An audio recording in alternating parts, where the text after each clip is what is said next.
Hi, everybody. I'm Bill Sanders, and this is Watch Art Sci, the art and science of watch collection.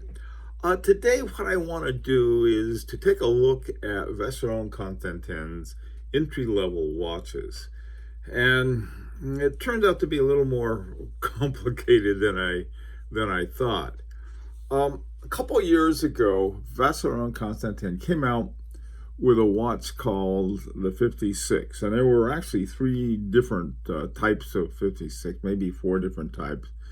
But the big thing was that the the bottom one, it was called the Vacheron Constantin 56 self winding. Okay, that was the name of that particular model of the 56 models.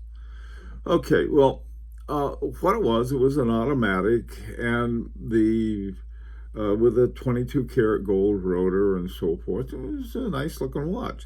The price on it was 10,900. Now that was about very close to about half the price that you'd usually find for a brand new list price Vacheron Constantin. There were a few other ones that we'll take a look at that were less than that, but still, I mean, for a Vacheron Constantin, this looked like, somebody saw this as a golden opportunity.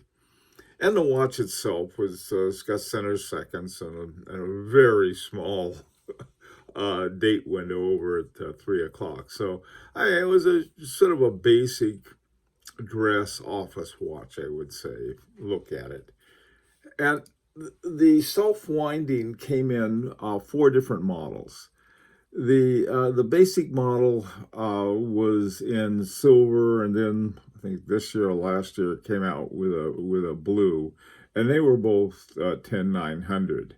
They also had one with a metal bracelet, and that was 11,800, and then they had a gold one that was 11,100. So this was an interesting watch in that it was such a good price, relatively speaking, to other ones. Now, one way they were able to keep it so low was that they had a Val Fleurier caliber. Now, what's that?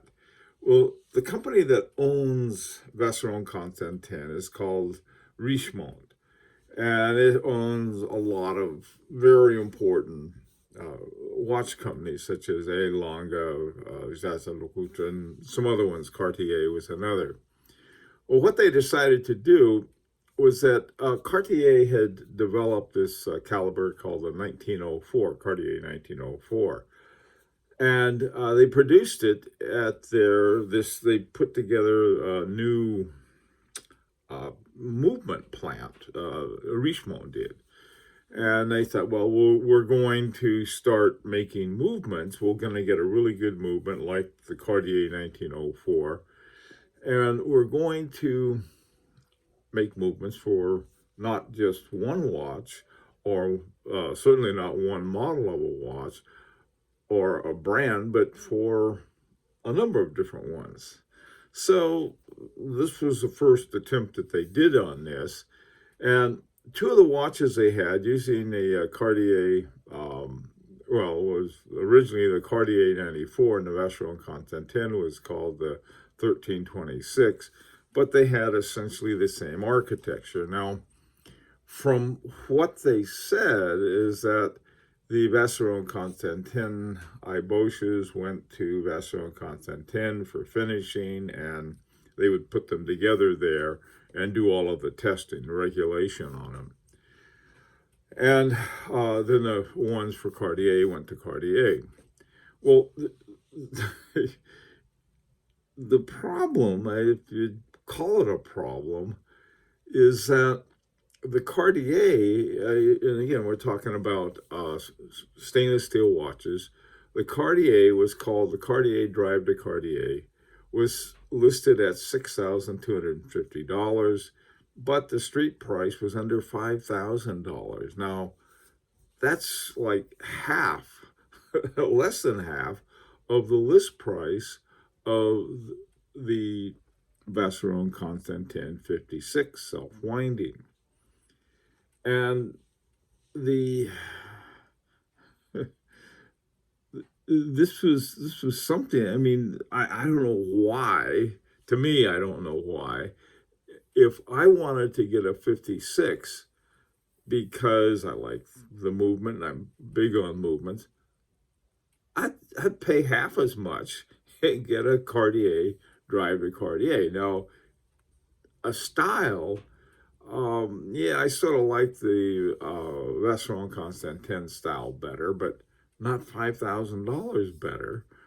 And whether it has a gold rotor or not really doesn't make a lot of difference to me. I like the looks of the rotor, but again, I don't like it $5,000. And so what happened was sort of interesting. I was looking for see what happened to the Cartier drive to Cartier with the Cartier 1904 caliber in it. And apparently they quit making them. Right? There was one I found that was gold, and it was sort of over this base price that they had. So this was sort of an interesting thing that, here they go off with the 56. This was also coming out of Vacheron. It didn't have the Geneva seal, and most of the Vacheron Constantins have the Geneva seal. And, people who pay that kind of money for a watch, even, $11,000, that's important to have that. Well, what happened that I didn't know, because I was looking at this bottom level, trying to figure out all of the elements on it, there was another 56 called the Day Date, and I just figured they used the same movement and so forth, but they didn't. It's a totally different watch, not only in the movement that they use, but the functions that it had. And it comes with a Geneva seal. There's the caliber 2475 FC-2, which has nothing to do with Val Fleurier. It just is, the whole thing is done right at Vacheron Constantin. And the Day Date has two hand dates, one for a hand day and then a hand date. At 3 and 9 o'clock, and then around about 6:30, it's got this little dial for a power reserve indicator. So that's a really cool watch. Now the thing of it is that 16,100. Okay, now that's like $600 more than or $6,000 more than the entry level. But you're getting a lot more for it. You're getting a day date, you're getting a power reserve indicator, plus you're getting a movement with the Geneva seal on it. The street price on this, and again, these are ones I found, they may be higher or lower than what you may find, and this is for a stainless steel, is $13,685. Now, that's getting pretty close to the list price of the what's called the 56 self-winding, this 56 Day Date. I don't know where they found the genius to name these, but that's what they have. So the entry level. What happened, I think, to me, this is what I saw. I didn't see this. I think it was either a subscriber or somebody said, "Well, what about this one?" And I thought, it just got that Val Fleurier caliber. But then I looked at it and said, wow, this is really a very cool watch.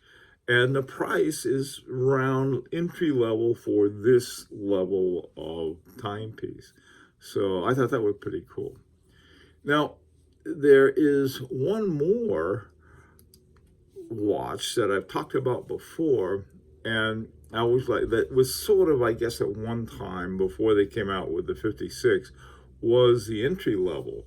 And it's one I've always liked. Back in 2016, when I went down to, I was going to get a new overseas. And so I was looking at it, and they showed me one of these, and I tried it on, and I liked the looks of it better than the overseas.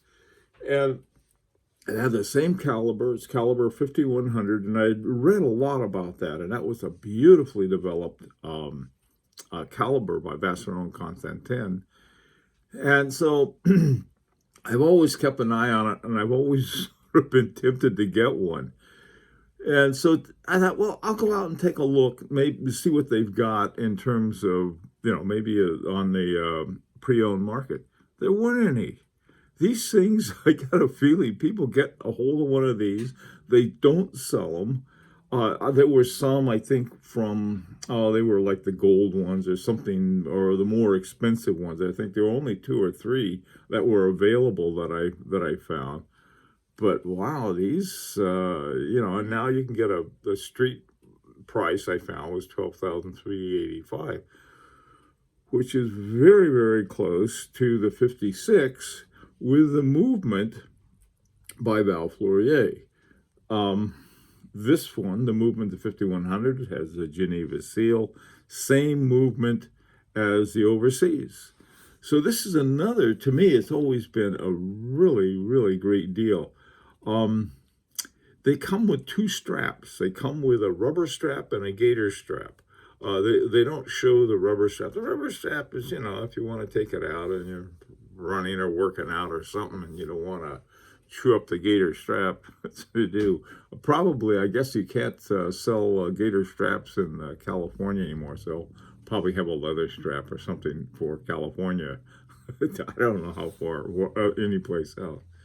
Well, anyway, that's it's sort of a strange story, and I thought it was really interesting of how not only Vacheron Constantin was rolling out this entry level, but then how what effect it had on Cartier. Now, the good news for collectors is this: you can get that Cartier with pretty much the same movement as the Vacheron Constantin. The Vacheron Constantin 56 self-winding has center seconds, and the Cartier caliber to Cartier has small seconds. That's the only difference that I could see. That doesn't mean a whole different movement. That just means some pins have been put in different places. So anyway, you can still get those. So there are a lot of those Cartiers on the not the used market, but the market. They're brand new, but they're not making them anymore out of Cartier, and I can see why. Richemont said, "Wait a minute, we can't do this. This is what's going on." So, anyhow, I'd like to hear your opinion. Say, hey, what's what's new here? Still looking for. If you got a watch collection you want reviewed, please send it in, because I don't have any to review for Sunday. So we'll have something else fun on Sunday. And until next time, and on Saturday, we're going to have our streaming video, so hope to see you there. Till then, this is Bill Sanders for Watch Art Sci, the art and science of watch collection.